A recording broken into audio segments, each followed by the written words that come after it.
السلام عليكم ورحمة الله وبركاته. طريقة اليوم اللي هي عندنا كيكة الفراولة.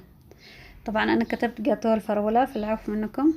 نجهز طبعا المقادير. في البداية راح ننخل المقادير الجافة. طبعا الكيكة كلما نخلت الدقيق أكثر كلما كانت الكيكة ناجحة معك بشكل أكبر وراح تطلع معكم طرية وجدا لذيذة. هذه الكيكة طبعا ممكن نستخدم فيها أي نوع من النكهات، يعني في حالة إذا حابين نعملها كيكة برتقال نعمل نكهة البرتقال ولون البرتقالي، إذا حابين المانجو نعمل المانجو لون المانجو بالإضافة إلى نكهة المانجو.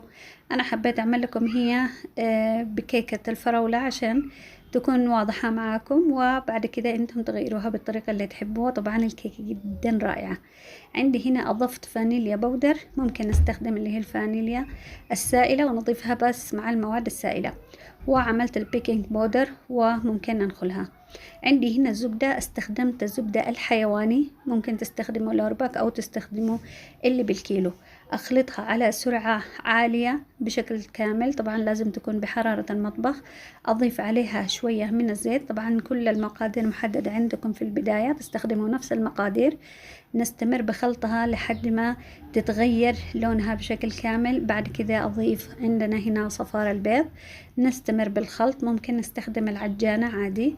عندي هنا السكر، طبعا السكر مطحون، ما نعملش اللي هو السكر العادي، لازم نطحن السكر. أنا طحنته عندي طبعا في البيت، وبعد كده قايستها بالمعيار وأضفتها. عندي هنا اللي هو النكهات الإضافية. أضيف النكهات الإضافية، عندي اللون بالإضافة إلى نكهة الفراولة، أضفتها بشكل بسيط طبعا بجنب الفانيليا. وبعد كده راح أضيف المواد الجافة. أضيف المواد الجافة على مراحل، ثم أضيف مقابلها اللي هو الحليب. هتسألوني ممكن نعمل بدل الحليب ما؟ أي ممكن، لكن بالحليب تطلع أفضل. نستمر بالخلط، طبعا يكون الخلط خفيف، لا أحتاج إننا نخلطها بشكل كبير، لأننا أضفنا البيكنج باودر فيها. راح يكون على أقل سرعة، طبعا الفيديو عندنا مسرع، بيكون الخلط على أقل سرعة. تمام. ولحد ما نشوف بس المكونات إنها راحت كلها كده واختفت تماما، نوقف على طول الخليط، ما نستمر بالخلط بشكل كبير. هنا أضفت بقية المواد السائلة، أستمر بخلطها، وهذه النتيجة اللي توصلنا لها. ما شاء الله اللون طبعا والنكهة ما تتصوروا يعني كيف طعمها وكيف مذاقها.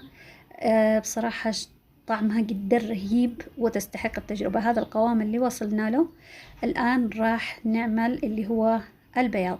البياض راح يكون معايا اللي هو بياض البيض. أضفت هنا شوية من الفانيليا، وممكن نعمل رشة بسيطة من الخل عشان الزفارة.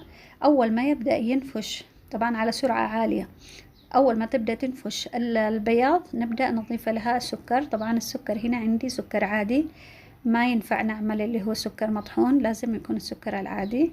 ونخلطها على سرعة عالية ونستمر بخلطها لحد ما تصبح كريمية وقوامها متماسك. يعني في حالة إذا قلبت الصحن الخاص بالبياض ما راح يتكب من الصحن، يعني هنا النتيجة تكون تمام عندنا ومضمونة. راح أضيف عليها الآن البياض على الخليط السابق، وأقلبها تقليبة طبعا على مهل عشان ما يخرج الهواء منها.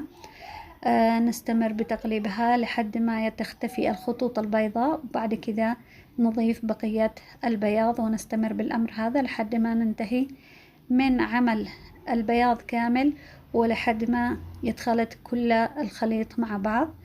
هنا طبعا نكون مجهزين الفرن على درجة حرارة 180. أنا أشعلها قبل الموعد ب10 دقائق قبل ما أحط الكيكة.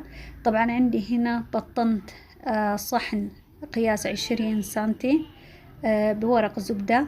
ممكن نعمل نفس القياس اللي هو دائري برضو تطلع معانا تمام، أو إننا نعمل صحنين قياس 15 دائري وتنفع برضو.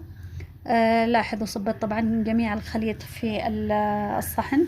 أخذت عود شواء وبدأت زي ما انتم شايفين أحرك الخليط عشان أخرج أي نوع من الفقاعات وأدخلها على الفرن لحد ما تنضج. طبعا هنا بعد ما نضجت أخليها تبرد تماما لليوم الثاني. بعد كذا استخدمها في عمل الكيكات، سواء كيكة أدوار، سواء كيكة عادية، كيكة حشو، اللي تحبوه، تناسب لجميع الكيكات والتورت. تحياتي لكم.